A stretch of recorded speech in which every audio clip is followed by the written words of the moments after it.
এখানে বার্ন আসলে বা পুড়ে যাওয়া মূলত কোন ক্ষেত্রে হয় বা কোন কোন জায়গাতে হয় সেটা হতে পারে আপনার গরম পানির মাধ্যমে।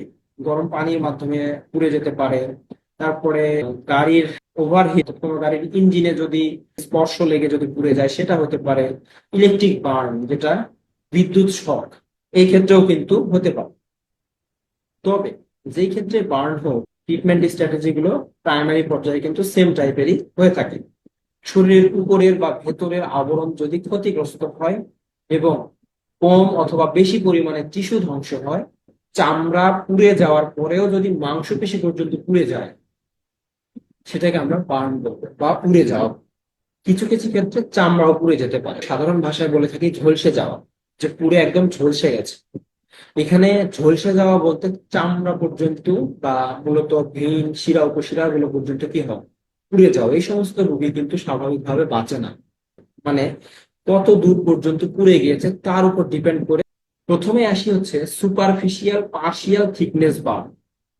এখানে সুপারফিশিয়াল মানে চামড়ার উপরই ভাগ, পার্শিয়াল থিকনেস বার্ন একটু ভিতরের দিকে। এরকম বার্ন বা পুড়ে যদি যায়, কোন কোন জায়গায় ইনভলভ হয়? প্রথমে হয় epidermis, involve the epidermis and papillary dermis. আমাদের স্কিন বা চামড়া যে আছে, এই চামড়ার বেশ কিছু লেয়ার আছে বা স্তর আছে। এই স্তরগুলোকে মূলত dermis, epidermis, papillary dermis, hypodermis, অনেকগুলো ভাগে ভাগ করা। ত্বকের উপরি ভাগটা মূলত ইপিডার্মিস। যদি চামড়ার উপরি ভাগ পুড়ে যায় সেটা হচ্ছে সুপারফিশিয়াল পার্শিয়াল থিকনেস বা। এটার ক্ষেত্রে স্পেসিফিক্যালি খুব বেশি দিন ট্রিটমেন্ট প্রয়োজন হয় না। এটাতে রোগীর তেমন কোনো ক্ষতি হয় না, বা কোষের ভেতরে যে ফ্লুইড গুলো থাকে সেই ফ্লুইড গুলো কি হয় না, ক্ষতিগ্রস্ত হয় না বা নষ্ট হয় না। তারপরে 2 নম্বর যে বিষয়টা এখানে আসছে সেটা হচ্ছে ডিপ পার্শিয়াল থিকনেস বার্ন, একটু গভীর, অর্থাৎ ইপিডার্মিসের থেকে একটু গভীর। তাহলে চামড়ার উপরিভাগের একটু নিচে গভীর ভাবে যদি পুড়ে যায় সেটাকে আমরা ডিপ পার্শিয়াল থিকনেস বার্ন বলবো। এখানে কি কি ইনভলভ হয়? Epidermis up to the reticular dermis, অর্থাৎ ডার্মিস এবং ইপিডার্মিস দুটাই ক্ষতিগ্রস্ত হয়। তারপরে বিশেষ করে full thickness burn. Full thickness burn মানে হচ্ছে আমাদের শরীরের যে চামড়ার অংশ, এখানে ইপিডার্মিস, ডার্মিস, হাইপোডার্মিস, চামড়ার যতগুলো লেয়ার আছে বা স্তর আছে বা যতগুলো আবরণ আছে, সবগুলো আবরণে পুড়ে যাবে এবং মাংসপেশি পর্যন্ত চলে যাবে। ভেইন বা শিরা, উপশিরা গুলো পর্যন্ত যদি পুড়ে যায়, সেই ক্ষেত্রে এটাকে বলা হচ্ছে ফুল থিকনেস বার্ন। ফুল থিকনেস বার্নের যে রোগীগুলো, এই রোগীগুলোর কন্ডিশন অনেক সিরিয়াস এর।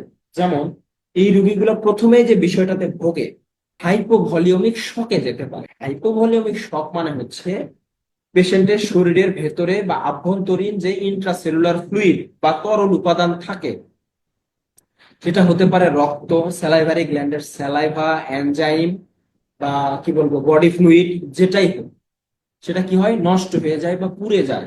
সেই ক্ষেত্রে এই পেশেন্ট হাইপোভলিউমিক শকে যেতে পারে এবং পেশেন্ট গুলোকে বাঁচানো কঠিন হয়ে যায়। মাংসপেশি পর্যন্ত পুড়ে গেলে ওই সমস্ত পেশেন্টকে ম্যাক্সিমাম ক্ষেত্রে বাঁচানোটা কঠিন হয়ে যায়। উপদেশ হিসেবে এই পেশেন্টকে আমরা কি দিতে পারি?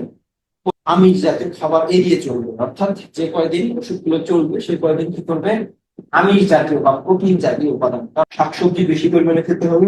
পাশাপাশি যদি কোনো পেশেন্ট এই যে মালটা, কমলা, আঙুর ফল, এই জাতীয় খাবার, পাশাপাশি লেবু চিপে, যেটাকে আমরা শরবত আকারে খেতে পারি, এটাও কিন্তু এই ঘা শুকানোর ক্ষেত্রে খুবই গুরুত্বপূর্ণ ভূমিকা রাখে।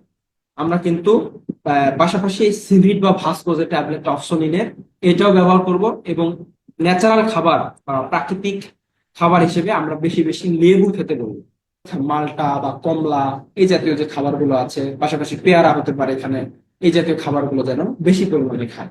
যেহেতু কোনো স্থান বা ক্ষতস্থান পুড়ে গেলে সেখান থেকে ফ্লুইড লস হয়, অর্থাৎ মানব শরীরে যে ইন্ট্রাসেলুলার ফ্লুইড থাকে সেই ফ্লুইডটা যেহেতু লস হয়, এক্ষেত্রে অবশ্যই বেশি বেশি পানি পান করতে হবে। মানে অতিরিক্ত অনেক বড় স্তর নিয়ে যদি পুড়ে যায়, সেই ক্ষেত্রে আমরা কিন্তু অনেক সময় কি করতে পারি, এই ট্রিটমেন্টের পাশাপাশি ট্রিটমেন্ট দেওয়ার পরে যেহেতু ফ্লুইড গুলো লস হয়, প্রস্রাব কিন্তু ঘন হতে পারে।